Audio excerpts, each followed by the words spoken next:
बिस्मिल्लाहिर्रहमानिर्रहीम। अल्हम्दुलिल्लाहि रब्बिल आलमीन। अल्हम्दुलिल्लाहिल्लज़ी हदाना लिहाज़ा वमा कुन्ना लिनहतदिया लौला अन हदानल्लाह। लक़द जाअत रसूल रब्बिना बिल हक़। अस्सलातु वस्सलाम व तहिय्यत वल इकराम अला सय्यद अशरफिल अंबिया वल मुरसलीन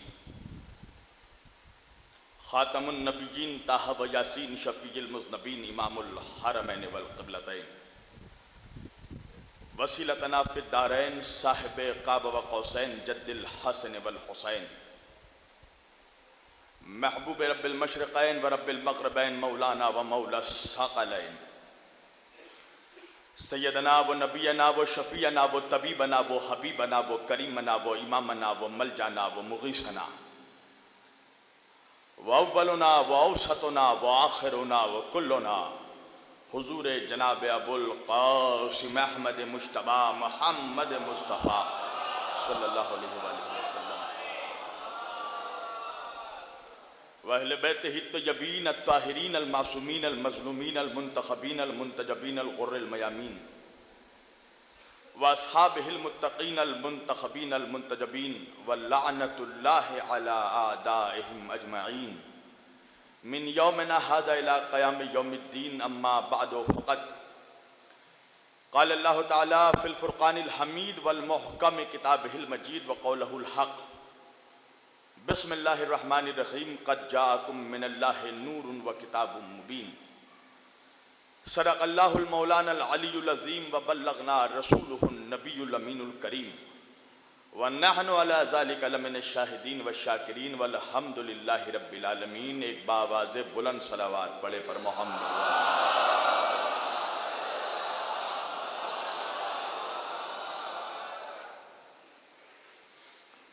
अज़ीज़ान गिरामी क़द्र, बरादराने मिल्लत इस्लामिया, बंदेगाने तौहीद व आशिक़ाने रसूल वाले रसूल, गदायाने दरबार बुतूल व अज़ादाराने सय्यदुश शुहदा इमाम हुसैन अलैहिस्सलाम,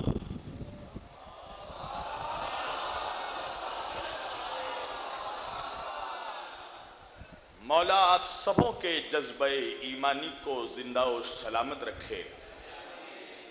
इस अशरा मुहर्रम सन 1440 हिजरी की जिस अशरे का आगाज़ हमने मुहर्रम की पहली तारीख से नूर और किताब के उन्वान से किया था, आज वो अशरा अपने 8वें मरहले पे दाखिल हो चुका है और कल इंशाअल्लाह ये अपने आखिरी मराहिल तय करेगा। मैं इस बात का एतराफ़ करता हूँ कि मैंने चाहा तो था कि मैं जिस उन्वान का आगाज़ कर रहा हूँ मैं इसे 9 दिनों में मुकम्मल कर लूँगा, मगर मैं मजबूर हो गया कि मैं अपने मौजू के साथ इंसाफ नहीं कर पाया। मगर ये भी सच है कि मैंने आपकी ज़ौक़ समाअत के साथ ज़रूर इंसाफ किया है जी, और आपने भी मेरी काविशों को और मेरी अक़ीदतों को सराहा। मैं आप लोगों का ममनून व मशकूर हूँ।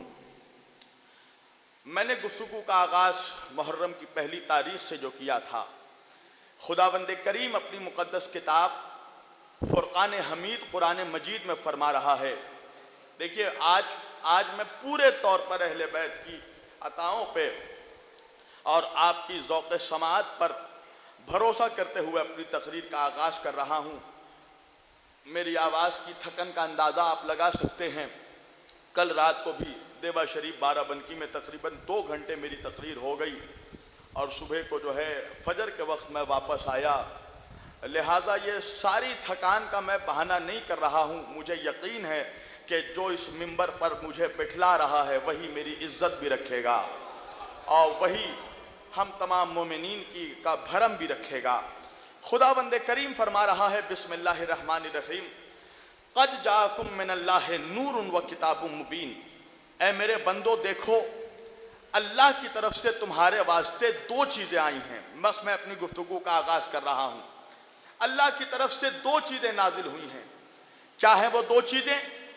सबसे पहले अल्लाह कह रहा है मैंने नूर को उतारा है, और फिर मैंने किताब मुबीन को उतारा है, फिर मैंने किताब को नाजिल किया। मैंने शायद कहा था किसी मजलिस में कि 1400 साल हो गए, और 1400 साल के बाद आज मुसलमानों में एक फिरका जगह जगह गली गली फिर कैसे नारा लगा रहा है, देखो किताब काफ़ी है। भाई अजीब अजीब माहौल है आलम इस्लाम का।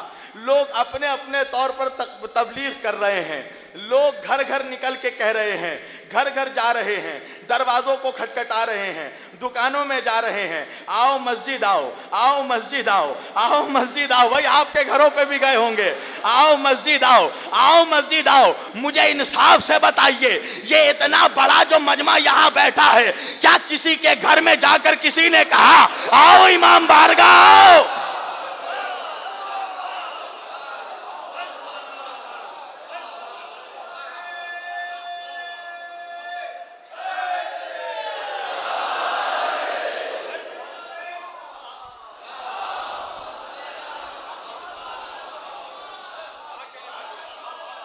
आज 1400 साल के बाद नारे लग रहे हैं और दावत दी जा रही है, देखो फकत किताब काफ़ी है, देखो सिर्फ किताब काफ़ी है। चलो आज मैं तुम्हारे दिल को भी बहला लेता हूँ, है ना। गालिब ने कहा है कि कुछ तो पर्दादारी ज़रूर है ना।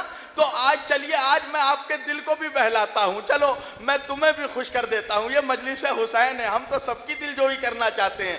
चलो आज मैं भी तुम्हारे साथ कहता हूँ, हाँ हाँ तुम सही कह रहे हो, किताब काफ़ी है, यकीनन तुम सही कह रहे हो, किताब काफ़ी है। अब देखिए लखनऊ का इतना समझदार मजमा मेरी तरफ देखकर सोच रहा है कि मौलाना को आज क्या हो गया।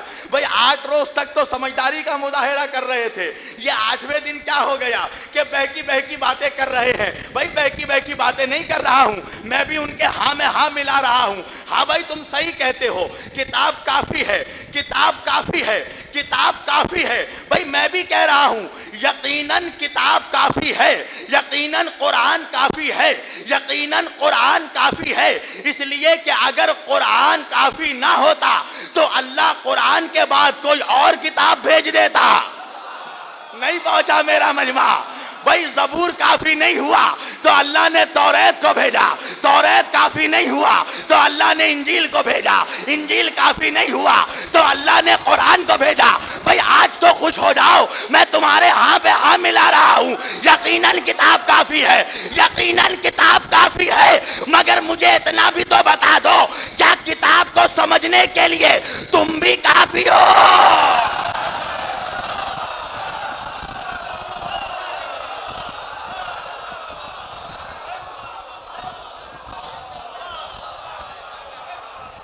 भाई ये भी तो बताओ, किताब तो काफ़ी है मगर क्या किताब को समझने के लिए तुम भी काफ़ी हो? कहा नहीं, ये कोई दुनिया की मामूली किताब नहीं है। भाई एक मैथमेटिक्स की किताब किसी के सामने रख दिया जाए और पूछा जाए ज़रा सम सॉल्व करके दिखाओ, 2 + 2 क्या होता है, उसे नहीं मालूम, इसलिए कि उस वक्त तक वो पढ़ नहीं सकता जब तक कोई पढ़ाने वाला मौजूद ना हो, जब तक कोई समझाने वाला मौजूद ना हो। और कुरान भी अजीब किताब है भाई, कुरान भी अजीब व गरीब अल्लाह की किताब है। ये अजीब व गरीब मेरे नबी का मौजज़ा है कि कुरान में हिस्ट्री भी है, कुरान में जोग्राफिया भी है, कुरान में साइंस भी है, कुरान में रिजाल भी है, कुरान में मंतिक भी है। मगर मैं क्या करूं कि कुरान में हिस्ट्री तो है मगर कुरान हिस्ट्री की किताब नहीं है, कुरान में जोग्राफिया तो है मगर कुरान जोग्राफी की किताब नहीं है, कुरान में साइंस तो है मगर कुरान साइंस की किताब नहीं है, कुरान में मंतिक तो है मगर कुरान मंतिक की किताब नहीं है, कुरान में फलसफा तो है मगर कुरान फलसफे की किताब नहीं है। इसलिए कि अल्लाह कुरान में फरमा रहा है ला रैबियु वला याबिसिन इल्ला फी किताबुम मुबीन। देखो कायनात का कोई ऐसा इल्म नहीं है जो किताब मुबीन में मौजूद ना हो। मैंने हर शय का इल्म कुरान में जमा कर दिया है। साइंस भी इसमें मौजूद है, ज्योग्राफी भी इसमें मौजूद है, हिस्ट्री भी इसमें मौजूद है, रिजाल भी इसमें मौजूद है। हर शय का इल्म मैंने किताब में जमा कर दिया है, इसलिए कि यह है किताब मुबीन। मैंने हाथ जोड़ के अर्ज किया, तो परवरदिगार अब ये भी बता दे कि किताब मुबीन को समझाएगा कौन, बताएगा कौन कि किताब मुबीन क्या है। तो अल्लाह ने सूरह यासीन में आवाज दी, वकुल्लु शैइन अहसैनाहु फी इमामिम मुबीन।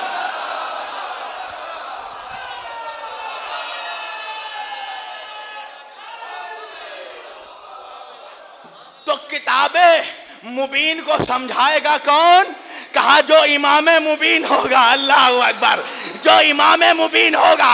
अरे दुनिया वालों ने जिसको चाहा उसे इमाम बना दिया, जिसको चाहा उसे इमाम बना दिया, मगर अल्लाह रे दुनिया वालों ने जिसको भी इमाम बनाया उसने अपने अमाल तो छोड़ो, तुम्हारे अमाल को तो छोड़ो, अपने अमाल की भी जिम्मेदारी कबूल नहीं की। मुझे दुनिया में कोई भी किसी मजहब का, किसी फिरके का इमाम दिखा दो कि जिसने कहा हो मैं कब्र में भी आऊंगा, मैं बरज़ख में भी आऊंगा। अल्लाहु अकबर। एक मर्तबा नबी से एक सहाबी मस्जिद नबवी में पूछने लगा कि या रसूल अल्लाह बताइए ये किताब मुबीन कौन है। इतने में मस्जिद के अंदर अली का दरवाजा खुला, अली सामने में मौजूद आए। कहा या रसूल अल्लाह ये बताइए कि इमाम मुबीन कौन है। कहा अजीब बेवकूफ है, तेरे सामने खड़ा है और पूछ रहा है। इन्ना हाज़ा इमाम मुबीन, देख यही इमाम मुबीन है। तो भाई अल्लाह सूरह यासीन में फरमा रहा है, वकुल्लु शैइन अहसैनाहु फी इमामिम मुबीन। हमने हर शय को ऐसा कर दिया, जमा कर दिया इमाम मुबीन में। किस सूरह में फरमा रहा है? सूरह यासीन। अल्लाह अकबर। मुसलमान सूरह यासीन कब पढ़ता है?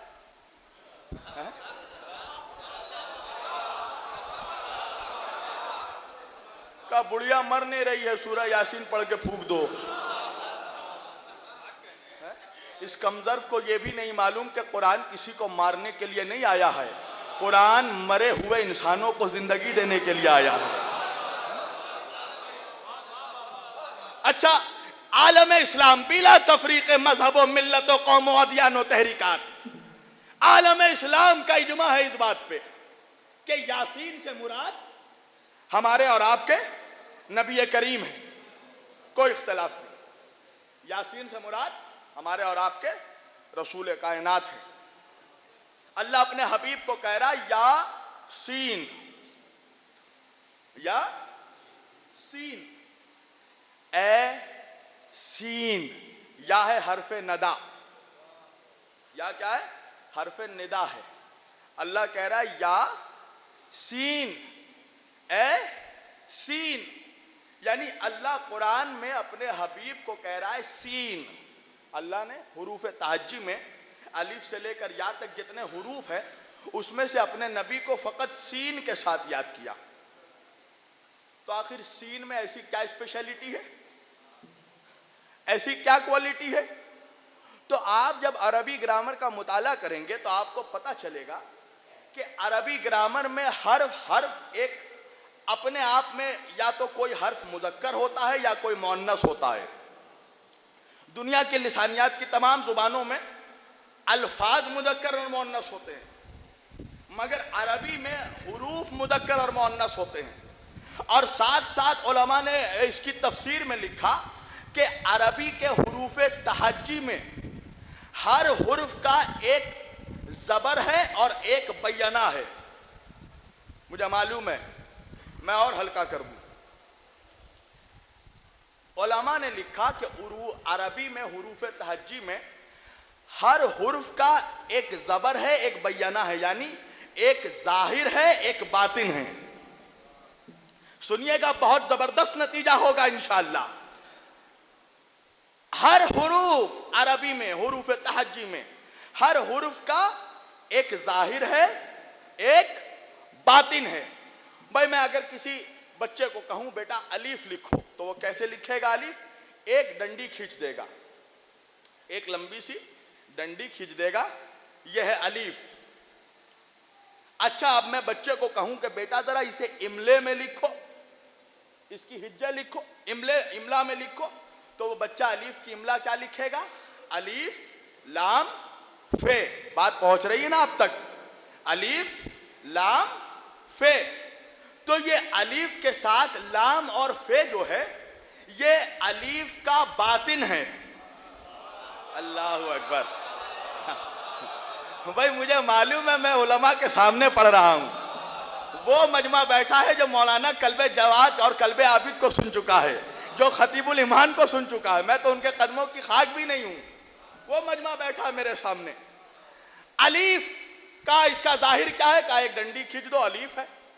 इसका बातिन क्या है? का लाम और फे इसके अंदर जो छुपा हुआ है, ये अलीफ का बातिन है।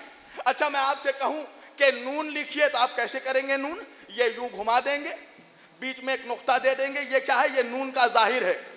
अब मैं आपसे कहूं एक मरतबा नारे दरूद पढ़े पर मोहम्मद वाले मोहम्मद।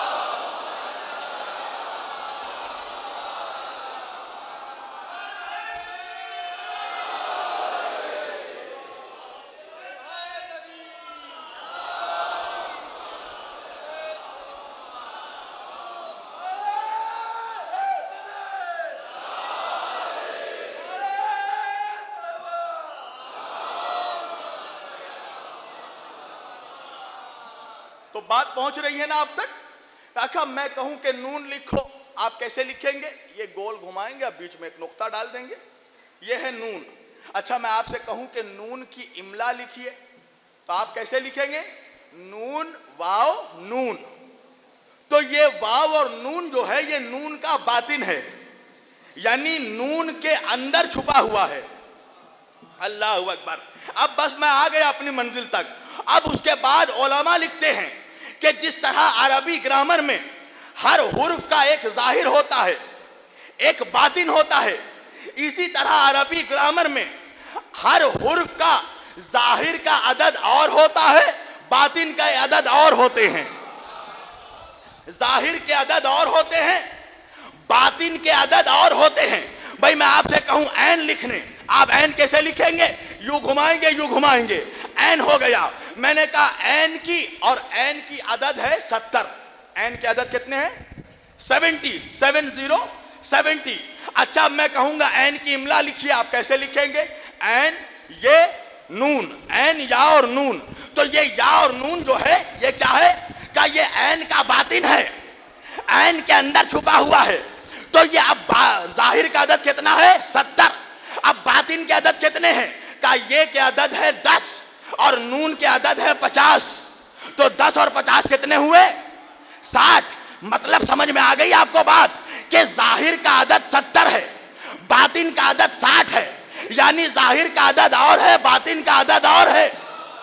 तो अरबी के हर हुरूफ में अलीफ से लेकर या तक हर हुर्फ का जाहिर का अदद और है, बातिन का अदद और है, मगर एक लफ्ज सीन ऐसा लफ्ज है, ऐसा कि जो इसके जाहिर का अदद है वही इसके बातिन का अदद है। भाई सीन लिखने को कहूं, आप कैसे लिखेंगे? यूं घुमाएंगे, यूं शोशा घुमा देंगे, सीन हो गया। सीन के अदद है 60। अब मैं कहूं सीन की इमला लिखिए, आप कैसे लिखेंगे? सीन या नून। तो ये या और नून जो है, ये सीन का बातिन है। या के अदद है 10, नून के अदद है 50, तो दोनों मिलाकर हो गए 60।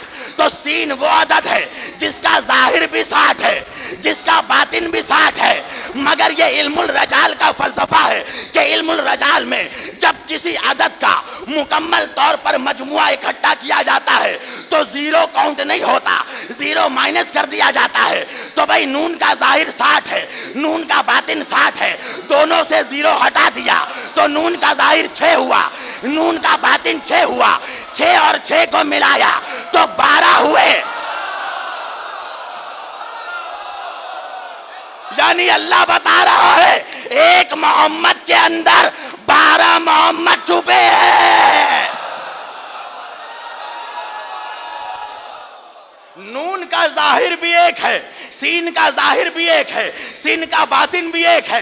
अब यानी कि अल्लाह कुरान में फरमा रहा है, ऐ मेरे वो हबीब, ऐ मेरे वो नबी जिसका जाहिर भी एक जैसा है, जिसका बातिन भी एक जैसा है, जिसका अंदर भी एक जैसा है, जिसका बाहर भी एक जैसा है, जिसका जाहिर भी एक जैसा है, जिसका बातिन भी एक जैसा है। भाई अगर मैं आपसे कहूं कि ये हाथ क्या है, भाई ये हाथ है मेरा जाहिर, आप सब देख रहे हैं, मैं हाथ में अपने घड़ी पहना हुआ हूं, ये आपको नजर आ रहा है इसलिए कि ये मेरा जाहिर है, मगर मेरे सीने के अंदर मेरा दिल है, मेरे दिल में क्या है ये आपको नहीं मालूम इसलिए कि ये मेरा बातिन है। नहीं पहुंचा मेरा मजबा?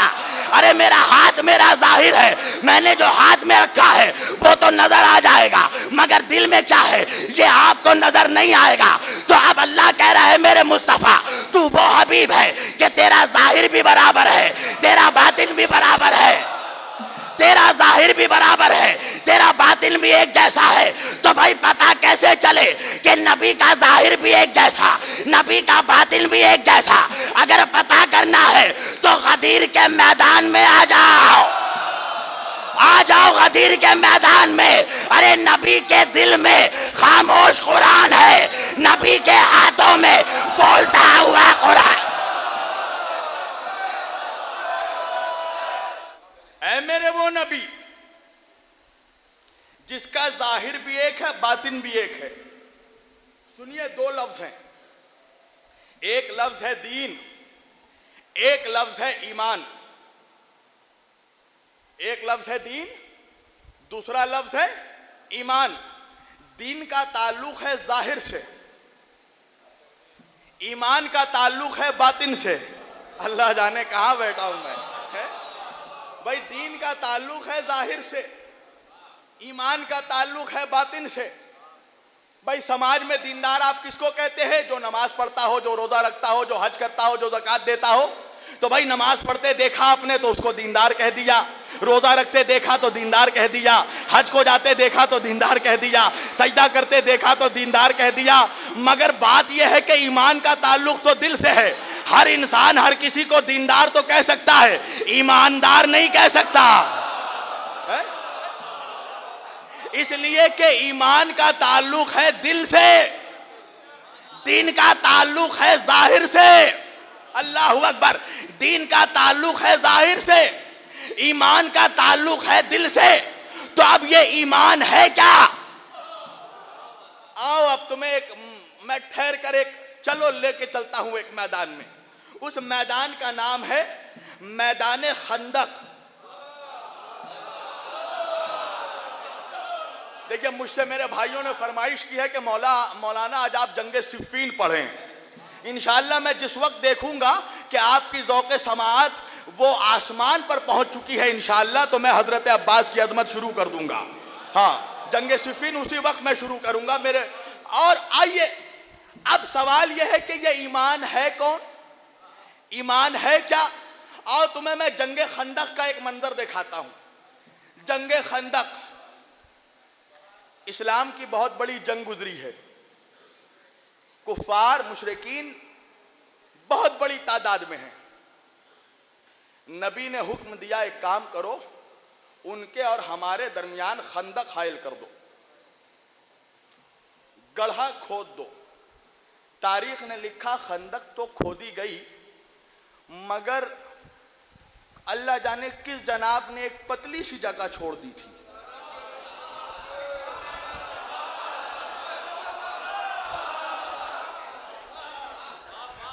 जहां तारीख में सब कुछ लिखा है, पढ़ो, छोड़ दी। अब उसी रास्ते से कुफार के लश्कर का सबसे बड़ा पहलवान, जिसका नाम था अम्र इब्ने अब्दवद, वो उसी रास्ते से मुसलमानों के लश्कर की तरफ आ गया। और आने के बाद उसने सबसे पहले मेरे नबी के खैमे में हमला किया। यानी जिस घर में नबी रह रहे थे उस घर पे हमला किया। नबी खैमे से बाहर आए, एक बहुत बुजुर्ग शख्सियत आगे बढ़े, या रसूल अल्लाह, मैं इसे जानता हूँ, बहुत अच्छे से जानता हूँ। मैंने देखा एक जंग में इसके सामने 1000 का लश्कर आया था, इसने 2 ऊंटों के बच्चों को हाथों में उठा लिया था और इसने जंग की। अब मेरे नबी को आया जलाल, मेरे नबी के घर पे हमला किया। एक मर्तबा नबी ने उसकी तरफ देखा, मुसलमानों को मुखातिब किया और करके कहा, मन लिहाजल कल्ब, कौन है जो इस कुत्ते के मुकाबले पे जाए?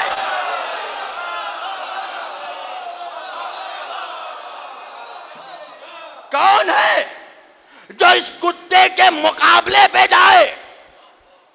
वही उठा जो हर जंग में उठता था। उठे मेरे मौला, या रसूल अल्लाह मैं जाऊंगा। नहीं अली बैठो। फिर कहा, मन लिहाजल कल्ब, कौन है जो इस कुत्ते के मुकाबले पे जाए? फिर अली उठे, कहा नहीं अली अभी भी बैठो। आखिरी बार कहा, तीसरी मर्तबा, मन लिहाजल कल्ब, कौन है जो इस कुत्ते के मुकाबले पे जाए? अली उठे, कहा नहीं अली बैठो। अब 3 मर्तबा जब तकरार कर दी, उसके बाद नबी ने कहा आखिरी मर्तबा, मन लिहाजल कल्ब, कौन है जो इस कुत्ते के मुकाबले पे जाए? अली उठे, कहा अली अब आप जाइए। मैंने हाथ जोड़ा, या रसूल अल्लाह पहली बार में भेज देते। कहा तू मुनाफिकों का मिजाज नहीं जानता है, अगर पहली बार में अली को भेज देता, मुनाफिक कहता हमें मौका ही नहीं मिला।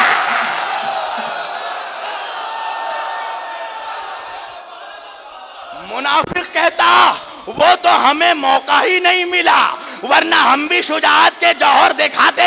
नबी ने 3 मर्तबा कहा, मन लिहाजल कल्ब, कौन है जो इस कुत्ते के मुकाबले पे जाए? कौन है जो इस कुत्ते के मुकाबले पे जाए? मैंने हाथ जोड़ के अर्ज किया, परवरदिगार, ऐ मेरे मालिक, ऐ मेरे नबी, ऐ मेरे रसूल करीम, अरे आपका अखलाक जमाने के लिए उसवा हसना है।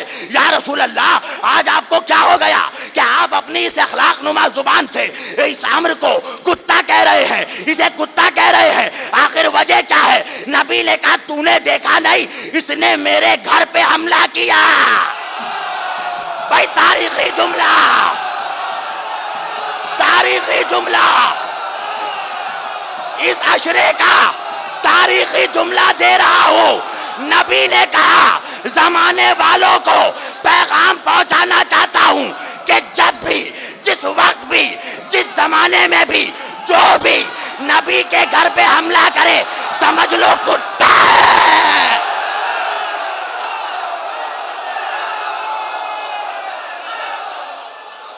का कयामत तक पैगाम पहुंचा रहा हूं, जो भी, जिस वक्त भी, जिस जमाने में भी, जो भी मेरे घर पे हमला करे, समझ लेना अपने जमाने का कुत्ता है, अपने जमाने का कुत्ता है। और कुत्ता जितना भी वफादार हो, कुत्ते की ताजीम नहीं होती।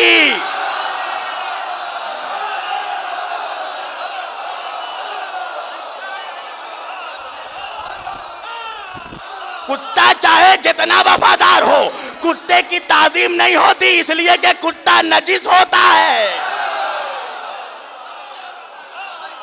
क्या तुमने देखा नहीं, मेरे घर पे हमला किया? भाई आज मुझे खबर आई कि कल 7 मुहर्रम को हजरत कासिम अलैहिस्सलाम की मेहंदी अज़ादार उठाते हैं। मेरे सरजमीन बंगाल के एक जिला में जनाब कासिम की मेहंदी उठी, दुश्मनों ने तलवार से हमला किया। किसी ने खबर दी कि कानपुर में भी हमला हुआ।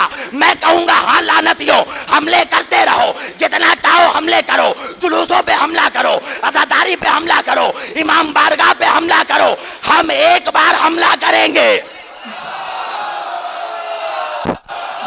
तुम हमला करते रहो, हम एक बार हमला करेंगे। आने दो मेरे इमाम को,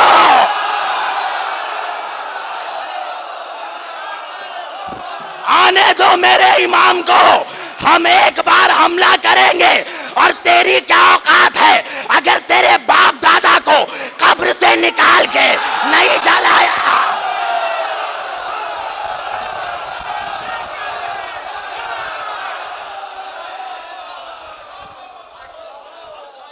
अब एक मर्तबा, चौथे मर्तबा में मेरा मौला उठा, कहा अली अब आप जाइए। एक मर्तबा अली को घोड़े पे सवार किया, अली आगे बढ़े। अब नबी ने कहा बरदल ईमान कुल्लो इलल कुफ्र कुल्लो। अब कुल्ले ईमान कुल्ले कुफ्र के मुकाबले पे जा रहा है। मैं कहूंगा या रसूल अल्लाह, अभी तक अम्र को कुत्ता कह रहे थे, अभी कुल्ले कुफ्र कह रहे हैं। क्या तूने देखा नहीं इसके मुकाबले पे कौन जा रहा है? जाने वाला है खुदा का शेर। शेर कुत्ते को मार दे तो क्या कमाल है। शेर कुत्ते को मार दे तो क्या कमाल है। अब नबी ने कहा बरदल ईमान कुल्लो इलल कुफ्र कुल्लो। देखो कुल्ले कुफ्र के मुकाबले पे कुल्ले ईमान जा रहा है, कंप्लीट कुफ्र के मुकाबले पे कंप्लीट ईमान जा रहा है। तो खैबर के मैदान में, खंदक के मैदान में नबी ने बता दिया ईमान अली का नाम है, ईमान अली का नाम है, ईमान अली का नाम है, ईमान अली का नाम है। तो भाई दीन किसको कहते हैं? ख्वाजा ने बताया दीन हुसैन का नाम है, दीन हुसैन का नाम है, दीन हुसैन का नाम है। अरे अली और हुसैन का दामन ना छोड़ना। बाप का दामन छोड़ोगे बेईमान हो जाओगे, बेटे का दामन छोड़ोगे बेदीन हो जाओगे।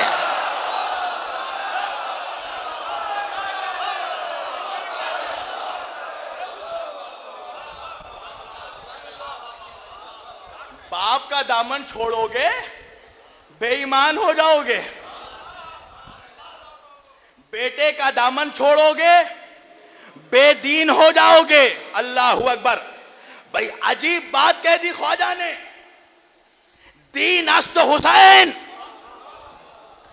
दीन अस्त हुसैन, और नबी ने कहा ईमान है अली। ख्वाजा ने कहा दीन है हुसैन, नबी ने कहा ईमान है अली, और कुरान ने कहा फमन यकफुर बिल ईमाना, जो ईमान से फिर गया, जो ईमान से फिर गया फकत हबेता अमलहू, उसके अमाल बर्बाद हो गए।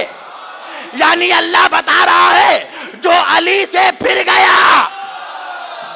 भाई यही सबब है कि सवाइक़े मुहरिक़ा में इब्ने हजर मक्की तक ने लिख दिया कि नबी ने फरमाया, अली को सामने खड़ा किया, अली को बुलाया, अली को पास में बैठाया, सहाबा को देखा और देख कर कहा है सहाबा, मेरे मुसलमानों सुन लो, अगर अल्लाह किसी इंसान को नूह अलैहिस्सलाम की तरह उम्र दे और वो जिंदगी भर इबादत करता रहे, अगर अल्लाह किसी को उहद के पहाड़ के मैदान के बराबर सोना दे और वो सारा सोना राह इस्लाम में कुर्बान कर दे, अल्लाह किसी को इतनी तौफीक दे कि वो साल भर रोजा रखे और रोजा रख कर सूख कर लकड़ी हो जाए, कोई इतने हज में जाए, इतना पैदल हज में जाए कि उसके सारे कमर खम हो जाए और सफा और मरवा की सही करते हुए हालत मजलूमी में मर जाए और काबे के अंदर दफना दिया जाए। उसके बाद सुनना नबी का जुमला, काबे के अंदर दफना दिया जाए। इन सारी बातों के बावजूद अगर उसके दिल में अली की विलायत के लिए जर्रा बराबर भी शक है तो जन्नत तो दूर, जन्नत की खुशबू भी नहीं।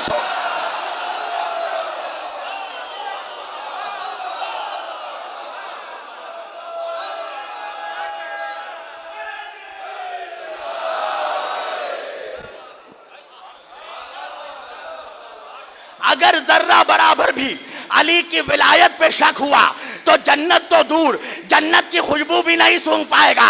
तो भाई नबी ने तो बता दिया ना कि अगर दिल में अली की विलायत है तो फिर सजदा सजदा है वरना टक्कर है, अगर दिल में अली की विलायत है तो नमाज नमाज है वरना वर्जिश है, अगर दिल में अली की विलायत है तो रोजा रोजा है वरना फाका है, अगर दिल में अली की विलायत है तो हज हज है वरना तफरी है, अगर दिल में अली की विलायत है तो जिहाद जिहाद है वरना जंग है, अगर दिल में अली की विलायत है तो मुसलमान मुसलमान है वरना अपने दौर का मरवान है।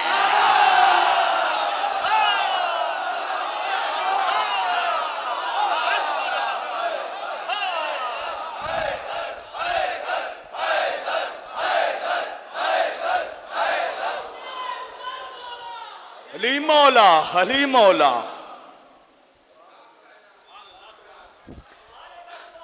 अगर अली की विलायत है तो सजदा सजदा है वरना टक्कर है,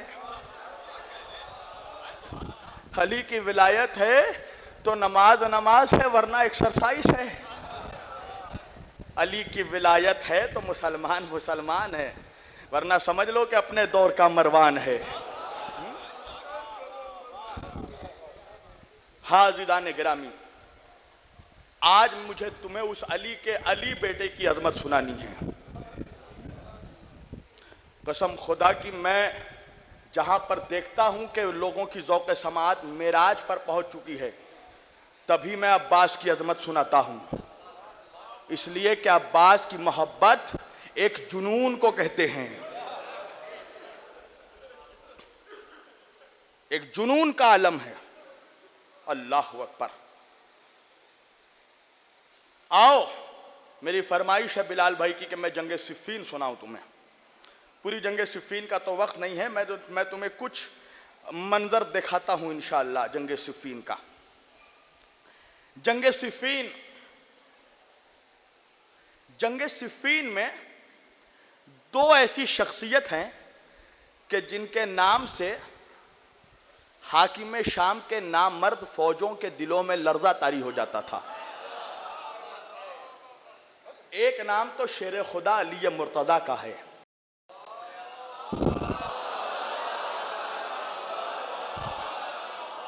और दूसरा नाम ऐसा है कि जिसका नाम सुनकर मुनाफिकों के अभी भी रोंगटे खड़े हो जाते हैं। वो नाम है मालिक इब्ने अश्तर का। मालिक इब्ने अश्तर नखाई। अल्लाहु अकबर। मरदूद नाम तक नहीं लेते ऐसे साहबियों का। कैसे नाम ले? बाप दादाओं को चुन चुन के जो मारा है मालिक अश्तर ने।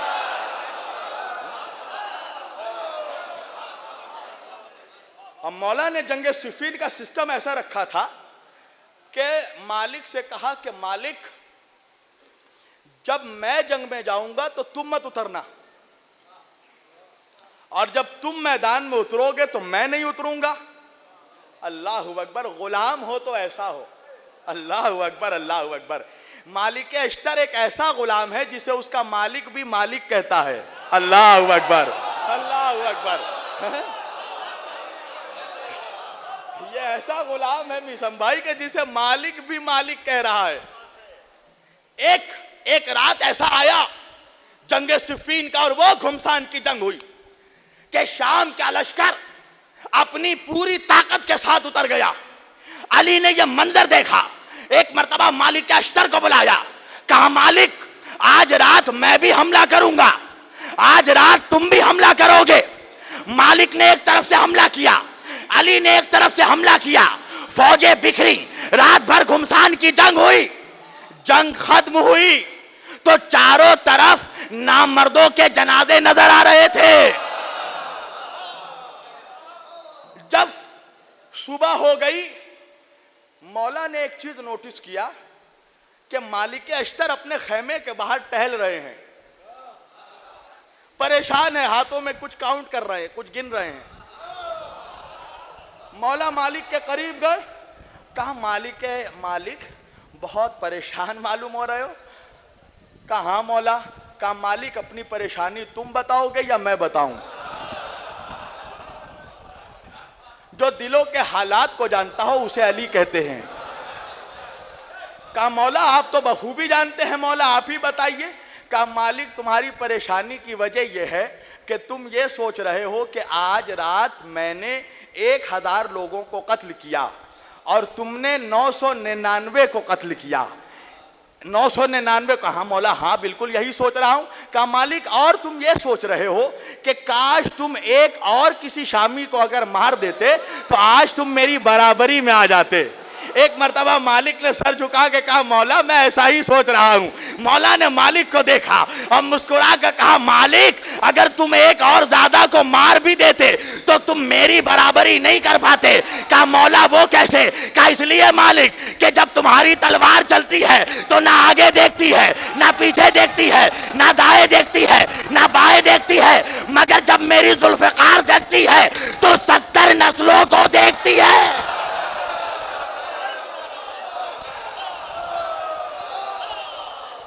अगर 70 नस्लों में भी कोई मोमिन होता है, अली की तलवार उसको छोड़ देती है। अरे हमारे बारे में ना सोच। अगर 70 नस्लों में किसी मुनाफिक के मोमिन होता है उस पे अजाब नहीं आता, तो जिसकी कब्र में अमीरुल मोमिनीन आ जाए।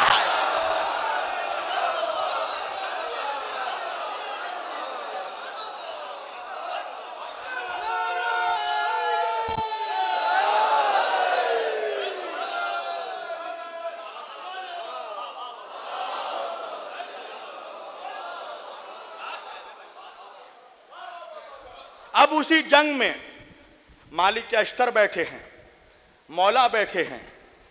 इतने में विलायत के शहंशाह की बारगाह में शुजाअत का शहंशाह आया।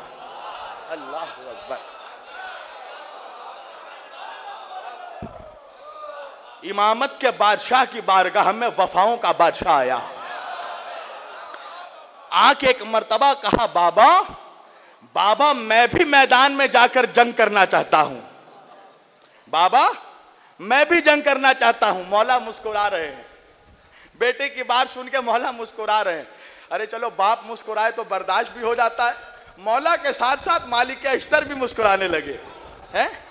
अब मौला अब्बास को जलाल आया, कहा मालिक तुम मुस्कुरा रहे हो? कहा हां मौला। कहा मालिक तुम क्या समझते हो, क्या मैं जंग नहीं कर सकता? मालिक मुस्कुराने लगे। कहा मालिक मुस्कुराहट का सबब क्या है? खुद को बहुत बहादुर समझते हो, खुद को बहुत जरी समझते हो, खुद को बहुत शुजा समझते हो। मालिक अगर अपनी बहादुरी पे इतना नाज है तो निकालो नियाम से तलवार। अब्बास भी तलवार निकालता है। अगर हैदर कर्रार की जंग याद ना दिला दी तो मुझे अब्बास ना कहना। एक मर्तबा मालिक कदमों पे गिर गए। कहा मौला मौला मैं इस बात पे नहीं मुस्कुरा रहा हूं। कहा मौला मालिक तो क्या हुआ? कहा मौला आप कमरे बनी हाशिम हैं, आप बनी हाशिम का चांद हैं। भला कैसे हो सकता है कि बनी हाशिम का चांद शाम के बादलों में घिर जाए? एक मर्तबा अब्बास ने कहा कि ऐ मालिक के अश्तर, जो चांद बादलों को में घिर सकता है वही चांद बादलों को चीर के निकल भी सकता है। का मालिक अगर मेरी शुजाअत देखनी है तो मेरे बाबा अली से मुझे इजाजत दिला दो। अल्लाह अकबर। अब मैं शुरू कर रहा हूं जंगे सिफीन और देखता हूं कि अलमदार बैठे हैं या गद्दार आकर बैठ गए हैं।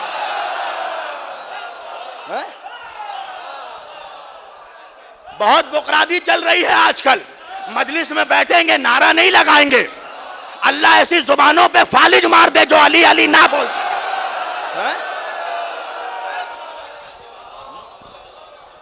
आके मजलिस में बैठकर एहसान करते हैं, खामोश रहेंगे जैसे वक्त के शिबली नुमानी है। यहां कोई इस फर्श आज़म अली से बड़ा आलिम नहीं है। बोलो ताकि पहचाने जाओ अली वाले हो। एक मर्तबा मौला मुस्कुराए, अब्बास को गले से लगाया, पेशानी का बोसा दिया। कहा अब्बास जंग में जाना चाहते हो? हाँ बाबा जंग में जाना चाहता हूं। एक मर्तबा गले लगाकर कहा अब्बास इजाजत तो दूंगा मगर एक शर्त है। कहा बाबा कैसी शर्त? कहा अब्बास जंग में जाना तो है मगर चेहरा खोल कर नहीं जाना है, चेहरे में निकाब डालकर जाना है। इसलिए कि उस वक्त तक शाम के लश्कर में एक चर्चा था कि अली के फौज में और कोई बहादुर नहीं। बार बार अली चले आते हैं, बार बार अली चले आते हैं। एक मर्तबा अब्बास को घोड़े पे सवार किया, चेहरे पे नकाब डाला और कहा जाओ मेरे लाल जंग दिखा दो, मेरी जंग दिखा दो, साबित कर दो कि अली के बेटे हो। अब्बास आलमदार ने एक मर्तबा फौज पे हमला किया, फौजें बिखरी, कल्बे लश्कर बिखरा, मेहमाना बिखरा, मैसरा बिखरा। मालिक के अश्तर घबरा के खेमे में आए। एक मर्तबा कहा मौला सुबहान अल्लाह, अब्बास कैसी जंग कर रहे हैं? अब्बास के जंग का निराला अंदाज है। कहा मालिक मेरे अब्बास की जंग मुझे बताओ। कहा मौला अब्बास झुंड में घुसते हैं जिस तरह शेर गीदड़ों के झुंड में घुसता है। अब्बास लश्कर को तितर बितर कर देते हैं। कहा फिर क्या होता है? कहा मैंने देखा जब अब्बास के करीब कोई बड़ा पहलवान आता है, अब्बास को जलाल आता है, अब्बास तलवार निकालते हैं, उसके शिकम में तलवार चुभोते हैं, वो घोड़े से उछलता है। इससे काले के घोड़े में बैठे अब्बास उसके 2 टुकड़े कर देते हैं।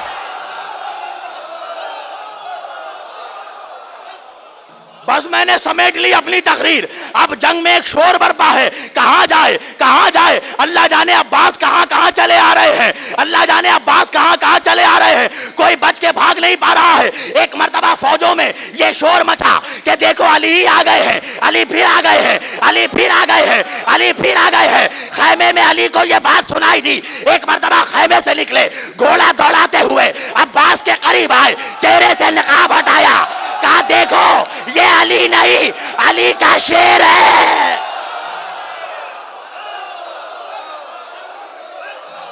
बस अब तारीखी जुमला दे रहा हूं। एक मर्तबा मौला निकले, अब्बास के करीब आए, चेहरे से नकाब हटाया, कहा जालिमो तुमने क्या समझा, अली के लश्कर में, अली के खानदान में फकत एक अली है, अली के घर का हर बच्चा अली है, अली के घर का हर बच्चा अली है। ये कह के नकाब उल्टा, कहा देखो ये अली नहीं, ये अब्बास इब्ने अली है। फौज ने अली को देखा, अब्बास को देखा, अली को देखा, अब्बास को देखा, फौजें भागने लगी। उम्र आस निकला, अरे कहां भाग रहे हो, कहा अब हम जंग नहीं कर सकते। कहा क्या हुआ, कहा अब तक तो एक अली नहीं संभलता था, अब 2-2 अली।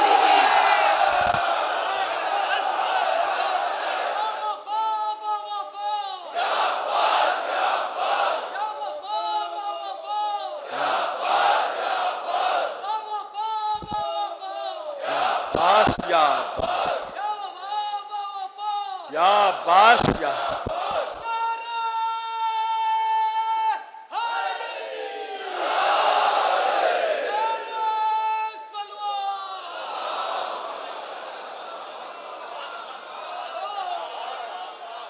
बस मैं आ गया इख्तिताम को। अब मैं अब्बास के फजाइल की मेराज सुनाना चाहता हूं और देखता हूं कि कौन अब्बास का अलम उठाने वाला खामोश बैठा रहता है। आओ ये सिफीन का मंजर है, अब तुम्हें करबला का मंजर दिखाता हूं। अभी मसाहिब में नहीं आ रहा हूं, आओ करबला का मंजर दिखाता हूं।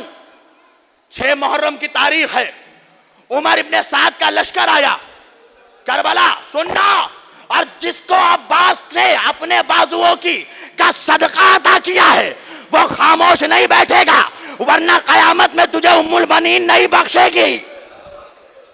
सुना अब्बास की अजमत। आया उमर इब्ने साद का लश्कर 6 मुहर्रम को करबला में। उबैदुल्लाह इब्ने ज़ियाद ने, मलून लानती ने, इस बेगैरत मां के बेटे ने खत लिखा उमर इब्ने साद के नाम। सुनना, नतीजे में मुझे देखना है अब्बास का मौजूदा। चाहो तुम खामोश, कोशिश कर लो खामोश बैठने की, जिसके खून में शराफत होगी वो खामोश नहीं बैठ सकता। इब्ने ज़ियाद ने खत लिखा उमर इब्ने साद को। खत में लिखा, हुसैन के खैमे कितने हैं करबला में, हुसैन के खैमे कितने हैं। खत पहुंचा उमर इब्ने साद के पास। उमर इब्ने साद ने, लानती ने खत पढ़ा। इब्ने ज़ियाद ने लिखा है हुसैन के खैमे कितने हैं। उसने कलम उठाया, कलम के नीचे खत का जवाब लिखा, लश्कर है हमारे पास। क्या जवाब लिखा, लश्कर है हमारे पास। खत भेज दिया, खत पहुंचा लानती के पास, इब्ने ज़ियाद के पास। उसने खत पढ़ा और खत पढ़ के उसने कहा कि अरे मैं पूछ रहा हूं हुसैन के खैमे कितने हैं, ये लिख रहा है लश्कर है हमारे पास। उसने सोचा कि शायद उसने सही से पढ़ा नहीं होगा मेरा खत। उसने फिर दोबारा खत लिखा, मैं पूछ रहा हूं हुसैन के खैमे कितने हैं। खत फिर पहुंचा करबला। उमर इब्ने साद ने खत पढ़ा, फिर कलम उठाया और जवाब लिखा, घोड़े भी हैं हमारे पास, घोड़े भी हैं हमारे पास। खत का जवाब भेज दिया। अब खत जब कूफे पहुंचा, इब्ने ज़ियाद ने खत पढ़ा, कहा ये अजीब बेवकूफ है। सोचा कि शायद जंग के कामकाज में मसरूफ होगा, इस वजह से खत सही पढ़ नहीं पा रहा होगा। कहा कि मैं पूछ रहा हूँ हुसैन के खैमे कितने हैं, कभी लिखता है घोड़े हैं हमारे पास, कभी लिख रहा है लश्कर है हमारे पास। एक मर्तबा उसने तीसरी मर्तबा खत लिखा, अरे मैं पूछ रहा हूं हुसैन के खैमे कितने हैं। अब जो खत करबला पहुंचा, उमर इब्ने साद ने लानती ने खत देखा। अब एक मर्तबा इसने फिर जवाब लिखा, तलवार भी है हमारे पास, तलवार भी है। सुनो ये तीसरी मर्तबा है, तलवार भी है हमारे पास। फिर खत रवाना किया।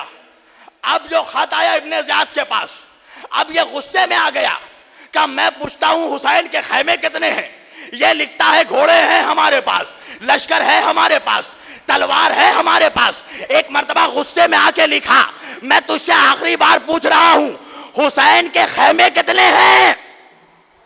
अब जो खत करबला में भेजा, उमर इब्ने साद ने खत पढ़ा। अब पढ़ने के बाद चौथी मर्तबा उसने लिखा, तीर भी है हमारे पास। सुनना नौजवानों, 4 मर्तबा हो गया। अब जो खत गया तो ये गुस्से में पागल हो गया।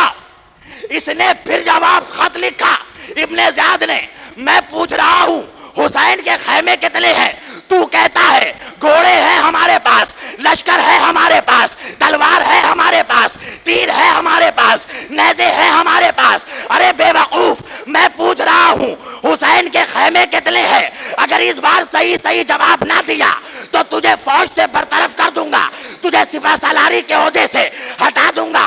तू दीवाना हो गया है, तू पागल हो गया है। अब सुनना आखिरी आदमी तक। अब ये खत उमर इब्ने साद के पास आया।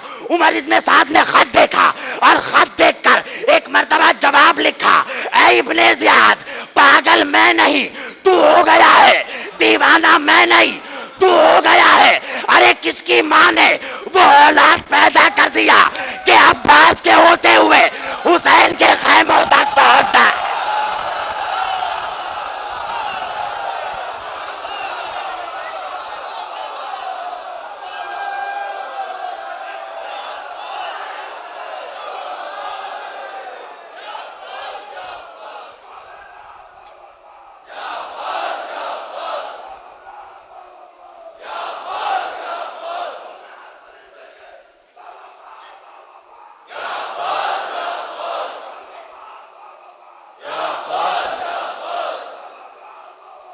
या बास या बास या या बास या बास।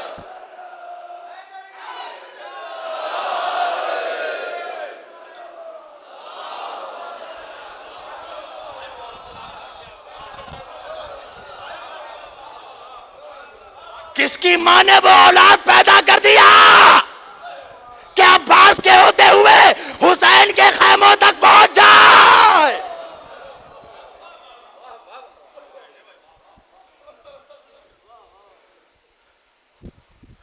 हुसैन के भरम का नाम था अब्बास, सकीना की आस का नाम था अब्बास।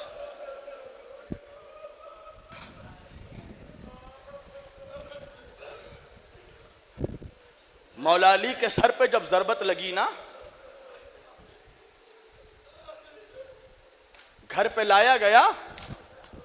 एक मर्तबा मौला ने अपने तमाम बच्चों को बुलाया, ज़ैनब कुलसूम को बुलाया, मौला हसन को बुलाया, मौला हुसैन को बुलाया।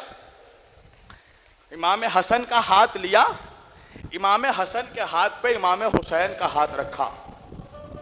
कहा हुसैन, मैंने अपने बाद तुझे हसन के हवाले किया। ज़ैनब को बुलाया, ज़ैनब मैंने तुझे हसन के हवाले किया। कुलसूम को बुलाया, कुलसूम मैंने तुझे हसन के हवाले किया। कोने में बैठा अब्बास रो रहा है। मां ने देखा, उम्मुल बनीन ने, मेरे लाल रो क्यों रहा है।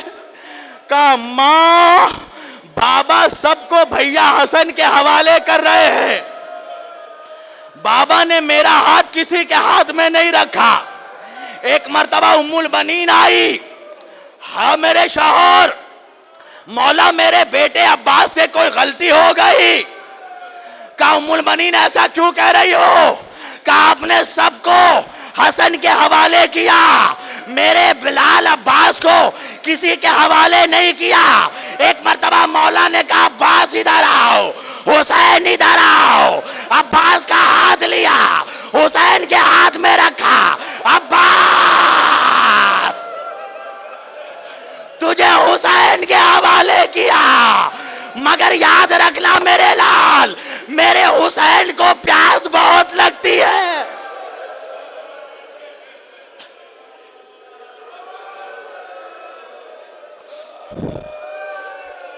उठा बाबा का जनाजा, कुछ अरसा गुजरा, मौला हसन का जनाजा उठा, मदीने पहुंचा, गया था सफेद जनाजा। 1000 तीर बरसे, मुसलमानों ने कहा हम नबी के नवासे को नबी के पहलू में दफन नहीं होने देंगे। तीरों की बारिश हुई। एक मर्तबा 13 या 14 साल का अब्बास घर में आया, तलवार लेके निकलना चाहा। हुसैन ने कहा अब्बास कहाँ जा रहा है? कहा भैया के जनाजे पे तीरों की बारिश।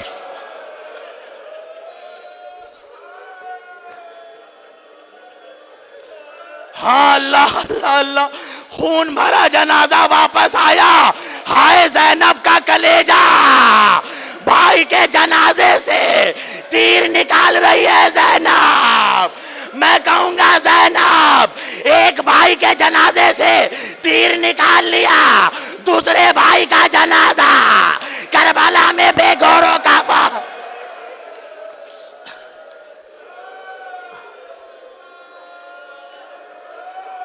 हाजिरो आ गई 2 मुहर्रम की तारीख। एक मर्तबा मौला अब्बास ने देखा कि अली अकबर कुछ लोगों से बहस कर रहे हैं। एक मर्तबा अली अकबर के करीब आए। क्या हुआ मेरे शहजादे, क्या हुआ मेरे भतीजे? कहा चचा, ये यजीद की फौज आई है, ये चाहती है मेरे बाबा हुसैन के खैमे हटा दे। अब्बास ने कहा मेरे लाल, मेरे जिंदा होते हुए अली अकबर तुझे तलवार निकालने की जरूरत नहीं है। अब्बास ने तलवार निकाली। हुसैन अब्बास के पास नहीं आए, ज़ैनब के खैमे में गए। ज़ैनब मेरे शेर को रोक ले। ज़ैनब ने कहा फिजा मेरे अब्बास को बुला। अब्बास खैमे में आए।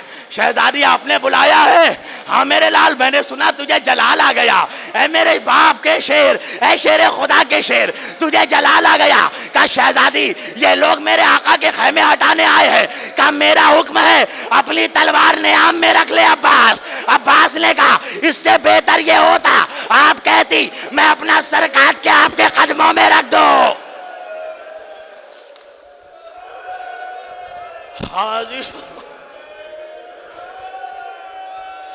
हाजिदो जब मदीने से काफिला निकला था ना, तो उम्मुल बनीन अब्बास को लेकर रसूल के रोजे पे गई। कहा कब्रे रसूल पर हाथ रखकर कसम खा अब्बास, जब तक तेरे बाजू सलामत है ज़ैनब की चादर सलामत है।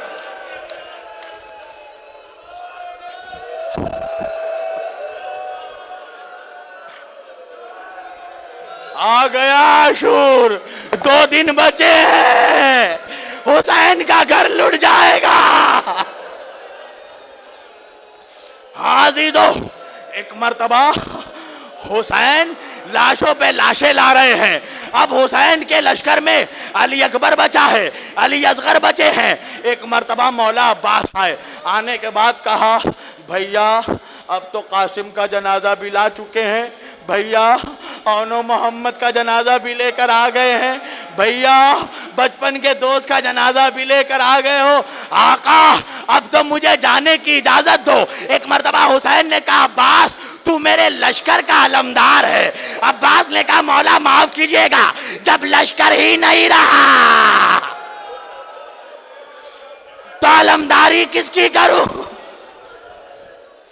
एक मर्तबा अब्बास ने कहा मौला अगर जंग में जाने की इजाजत नहीं देते मौला तो मुझे कम से कम फुरात के किनारे जाकर सकीना के लिए पानी लाने की इजाजत दे दो आका। मुझे मेरी शहजादी की प्यास, अलतश अलतश की सदा। एक मर्तबा हुसैन ने कहा ठीक है अब्बास, अब्बास दरिया पे जाना चाहते हो जाओ अब्बास, मगर शर्त है अब्बास तलवार लेकर ना जाना। अजीजो, एक हाथ में मशकीजा लिया, अलम लिया, एक टूटा हुआ नेजा लिया। अब्बास फुरात के करीब बढ़ने लगे। जाओ जलाल ऐसा था कि शायर कहता है किस शेर की आमद है कि रन कांप रहा है, रन एक तरफ चरखे कोहन कांप रहा है, रुस्तम का बदन जेरे कफन कांप रहा है, हर कसरे सलाती ने जमन कांप रहा है। अरे शमशीर बकफ देख के हैदर के पिसर को जिब्रील लरसते हैं, समेटे हुए पर को हैबत से है नौकीलाए अफलाक के दरबंद, जल्लाद फलक भी नजर आता है नजर बंद। अरे खुर्शीद के हाथों से कलम छूट पड़ा है, अब्बास के हाथों से अलग। हाजीदो, दरिया पे अब्बास पहुंचे, एक हलचल मची, कोई इधर भागा कोई उधर भागा। 14 फुट का अब्बास एक मर्तबा घोड़े से दरिया के किनारे अब्बास उतरे। एक मर्तबा दाई तरफ देखा सन्नाटा, बाई तरफ देखा सन्नाटा। एक मर्तबा चुल्लू में पानी उठाया, चाहा के पानी पिए, एक मर्तबा सकीना का चेहरा नजर आ गया।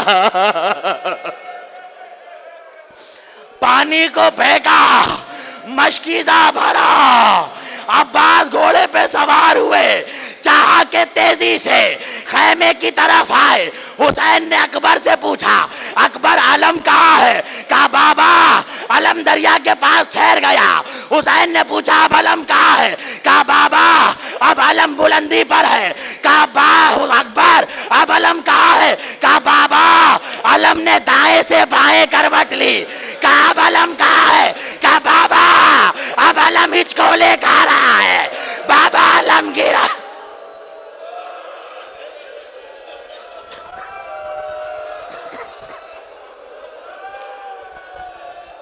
हाँ ठहर ठहर कर पढ़ रहा हूं। तुम्हें मालूम है ना अब्बास के सर पे गुर्ज लगा था ना। हाँ जीदो, एक आलिम अब्बास के मसाए पढ़ रहा था।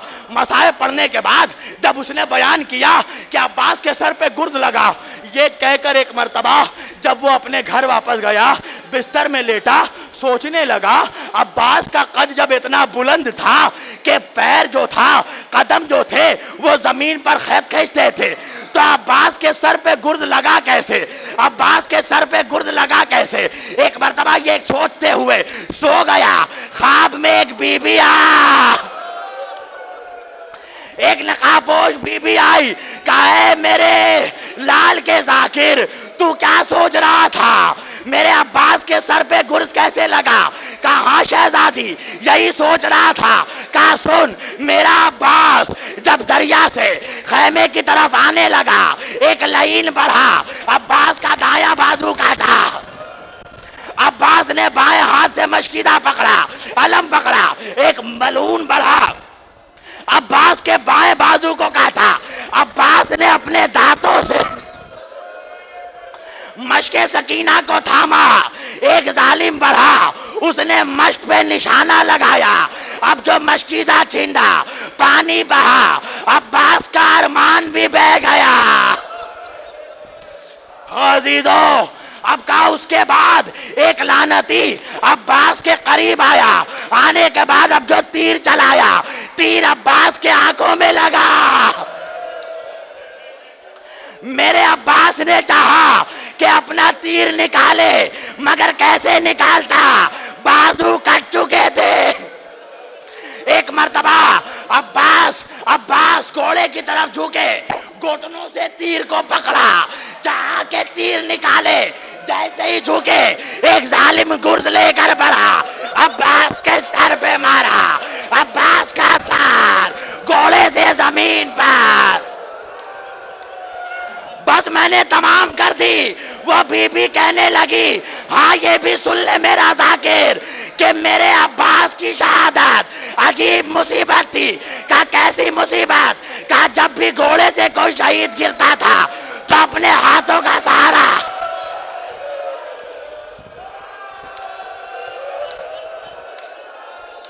मगर मेरा अब्बास जब गिरा